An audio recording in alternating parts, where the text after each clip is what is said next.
I would ask the distinguished delegate of Somalia to remember the agenda that we are discussing. So.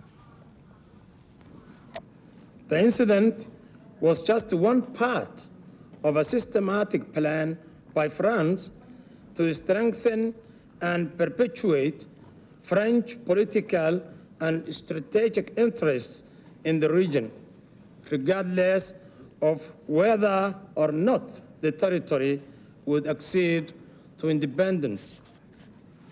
France is aware that the international community is opposed to colonial policies, be they in French Somaliland or elsewhere, and that methods which are being employed to give expression to those policies.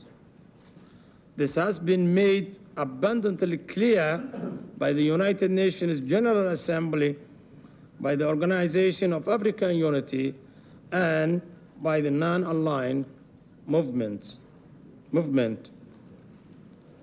Yet, despite appeals from those regional and world boards, French policies in the territory continued unchanged.